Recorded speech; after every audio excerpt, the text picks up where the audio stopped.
No século XX, Olympique e Mauretania dominaram os mares. O Olympique venceu pela força, afundando até submarino inimigo. O Mauretania escapava dos U-Boats com pura velocidade. Ambos se camuflaram, lutaram e salvaram vidas na guerra. Hoje, mesmo desmontados, navegam na memória da história. Primeira Guerra Mundial, capítulo 3.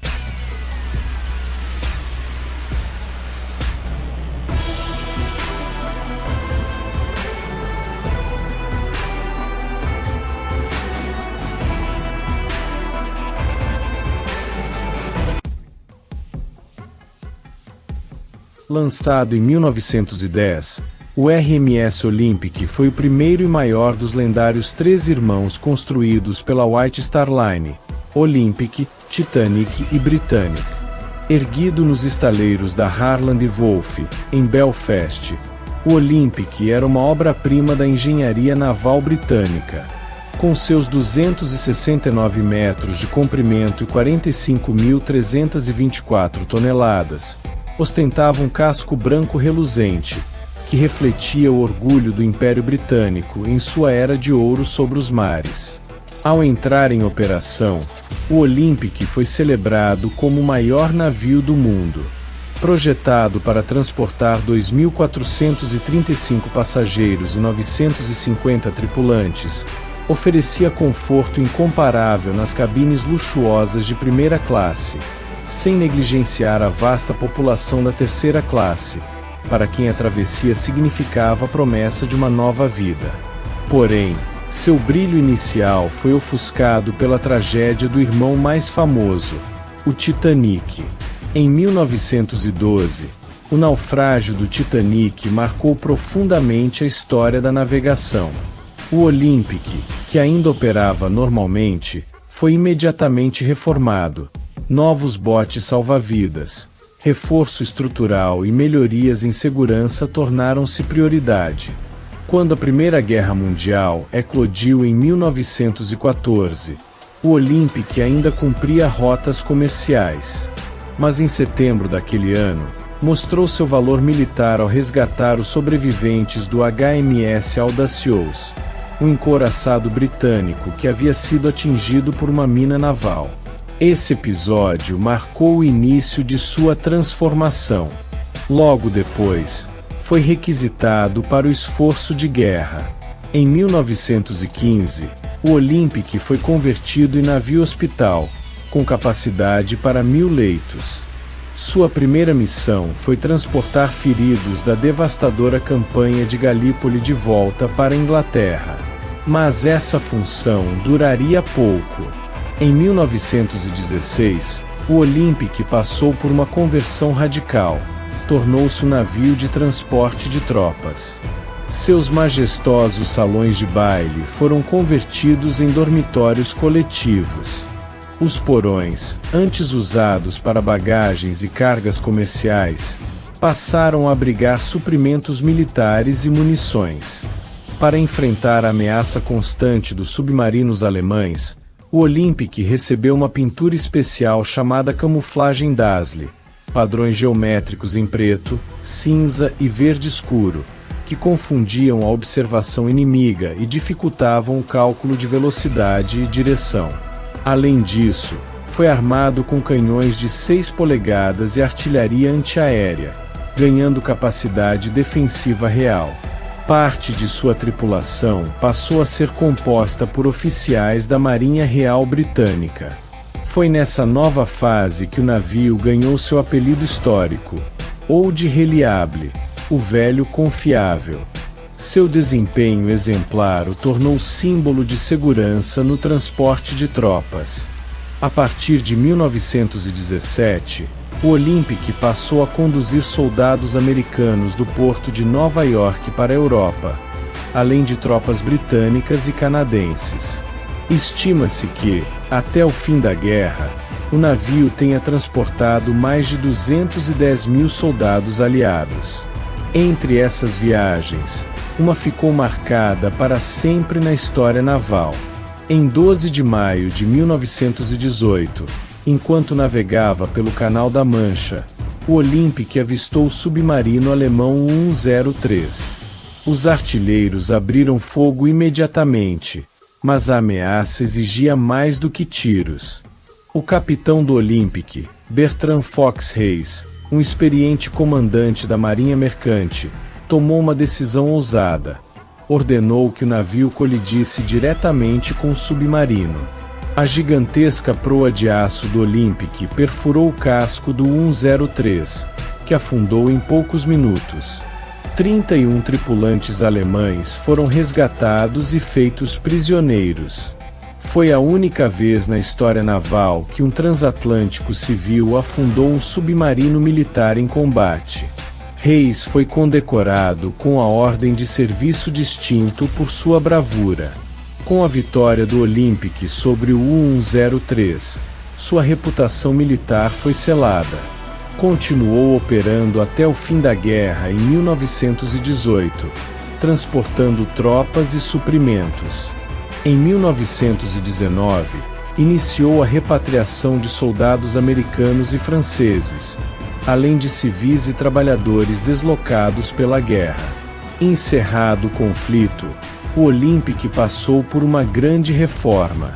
Seus interiores luxuosos foram restaurados, e novos equipamentos de navegação foram instalados, incluindo rádio aprimorado e instrumentos modernos de controle. Em 1920, o velho confiável retornou com honra ao serviço de passageiros, agora um verdadeiro veterano dos mares.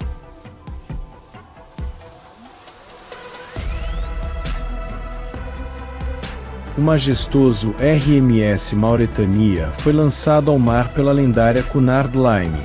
Construído pelos estaleiros Van Hunter e Vigan Richardson, o navio era o auge da engenharia naval britânica. Um colosso de aço com impressionantes 240 metros de comprimento e 31.938 toneladas. Sua imponência não se limitava ao tamanho. O Mauretania era impulsionado por potentes turbinas a vapor Parsons, que lhe permitiam alcançar velocidades de até 26 nós, fazendo dele o detentor do cobiçado Blue Ribbon, o título de transatlântico mais rápido do mundo por mais de 2 décadas. Durante a paz, ele cruzava o Atlântico entre Liverpool e Nova York com pontualidade e luxo incomparáveis. Seus interiores, decorados em suntuoso estilo eduardiano, exibiam salões com madeiras entalhadas, candelabros reluzentes e um refinamento digno da aristocracia. Era uma verdadeira catedral flutuante da opulência e da velocidade. Porém, a calmaria dos mares logo seria sacudida pelos ventos da guerra. Em agosto de 1914, com a eclosão da Primeira Guerra Mundial, o destino do Mauretania mudou drasticamente. Requisitado pelo Almirantado Britânico como parte da reserva naval, cogitou-se inicialmente armá-lo como cruzador auxiliar. Contudo, o seu altíssimo consumo de carvão inviabilizou tal uso militar. No final de 1914, ele foi temporariamente retirado do serviço comercial, aguardando uma nova função. Essa função viria em 1915, quando Mauretania foi transformado em um navio-hospital. Equipes de maquinistas, engenheiros e médicos trabalharam incansavelmente para adaptar seus interiores luxuosos em instalações médicas. As grandes salas de jantar foram convertidas em enfermarias. Salões de baile se tornaram centros cirúrgicos. A missão: salvar vidas após a devastadora campanha de Galípoli, transportando de volta ao Reino Unido soldados britânicos e do Anzac gravemente feridos. Durante esse período, o navio realizou várias viagens ao Mediterrâneo, sempre sob a bandeira da Cruz Vermelha. Sua velocidade era uma arma vital, pois o ajudava a escapar dos temidos U-boats alemães que infestavam os mares. Mesmo ainda com sua pintura original visível, o Mauretania operava com coragem e eficiência. Entre 1915 e 1916, Estima-se que salvou milhares de vidas humanas, tornando-se um símbolo de esperança nos mares ensanguentados da guerra. Mas o conflito exigia mais. Em 1916, o Mauretania foi novamente convertido, desta vez, em um navio de transporte de tropas. Sua aparência mudou radicalmente com a aplicação da camuflagem Dazzle, uma pintura geométrica e multicolorida que confundia os periscópios inimigos. Com linhas distorcidas e cores que variavam entre azul, verde, cinza e preto, o navio tornou-se irreconhecível à distância, um espectro veloz que cruzava o Atlântico carregando soldados. Sua capacidade foi ampliada para transportar mais de 5.000 combatentes por viagem. Os conveses foram adaptados com alojamento simples, redes suspensas e compartimentos de carga repletos de munições e suprimentos. O conforto foi deixado de lado. A eficiência e a velocidade passaram a ser os verdadeiros luxos da guerra. O Mauretania realizou diversas missões entre Liverpool e Halifax, no Canadá, além de operar na rota Nova York-França, levando tropas americanas à frente ocidental. Ao longo de sua carreira militar, estima-se que o Mauretania tenha transportado mais de 40.000 soldados. Apesar de atuar em zonas de guerra constantemente vigiadas por submarinos, o navio jamais foi atingido por um torpedo. Em 1917, passou por uma importante revisão estrutural, recebeu reforços no casco e modernos instrumentos de navegação. Também foi equipado com canhões de 6 polegadas em cada bordo, voltados para autodefesa contra embarcações menores e ameaças submarinas. Sua tripulação era composta por uma mescla de marinheiros civis e militares britânicos. Entre os capitães que o comandaram, destacam-se o capitão William Dow, que também comandaria o fatídico Lusitânia, e o capitão John Pritchard, responsável pelas mais perigosas travessias transatlânticas em tempos de guerra. Os perigos eram muitos. Campos minados, icebergs e emboscadas de submarinos transformavam cada jornada em um verdadeiro xadrez marítimo. Em meados de 1918, a guerra aproximava-se do fim. O Mauretania realizou suas últimas missões de transporte de tropas no gélido inverno daquele ano. Com o armistício assinado em novembro, passou a repatriar soldados feridos, prisioneiros de guerra e voluntários, entre eles médicos, enfermeiras e assistentes de campo. Sua missão, agora, era devolver heróis para casa. Em 1919, iniciou-se o processo de desmobilização e restauração civil. Seus interiores foram refeitos pela mesma equipe que os havia concebido originalmente, restaurando sua antiga glória. De volta a Cunard Line em 1920, o Mauretania ressurgiu com um novo visual, casco branco com detalhes dourados, sendo usado em cruzeiros de luxo ao redor do mundo. Apesar do desgaste de anos em serviço militar, ele manteve sua reputação de confiabilidade e velocidade inigualável.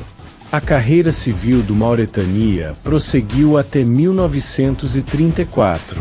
Em 1935, após quase 3 décadas de conquistas, foi aposentado e desmontado em Rosyth, na Escócia. Mas sua história perdura como uma das mais grandiosas da era dos transatlânticos. O Mauretania não foi apenas uma maravilha da engenharia, foi também um instrumento de salvação, resistência e coragem. De hospital flutuante a transportador de tropas. De cruzador auxiliar a símbolo da resiliência naval britânica. A rainha dos mares provou que velocidade, quando aliada ao dever, pode salvar milhares de vidas.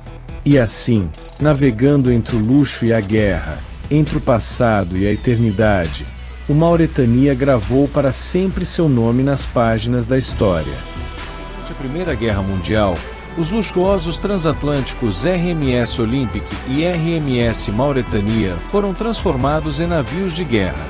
O Olympic, conhecido como Old Reliable, transportou mais de 200 mil soldados e chegou a afundar um submarino alemão em 1918. Já o Mauretania, com sua velocidade lendária, serviu como navio hospital e transporte de tropas, escapando dos U-boats com facilidade. Ambos foram pintados com camuflagem Dazzle e cruzaram mares perigosos em missões vitais.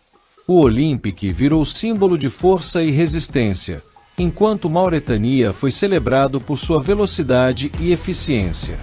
Sobreviventes do conflito voltaram à vida civil como heróis. Seus feitos mostraram como engenharia civil pode se tornar poder militar. Seus nomes entraram para a história naval como lendas flutuantes. Foram mais do que navios, foram armas de esperança em tempos sombrios. Se você gostou deste vídeo e quer ver mais conteúdos históricos como este, deixe o seu like, pois isso nos ajuda a alcançar mais pessoas. Aproveite para comentar aqui embaixo o que mais você gostaria de ver por aqui sobre a Primeira Guerra Mundial. Sua participação é muito importante. Compartilhe este vídeo com amigos que também se interessam por história, navios, guerras ou curiosidades do passado. E claro, inscreva-se no canal GIJ Asperger e ative o sininho para não perder nenhuma das próximas publicações. Aqui você encontra conteúdo sério, pesquisado e apresentado com dedicação. Obrigado por assistir.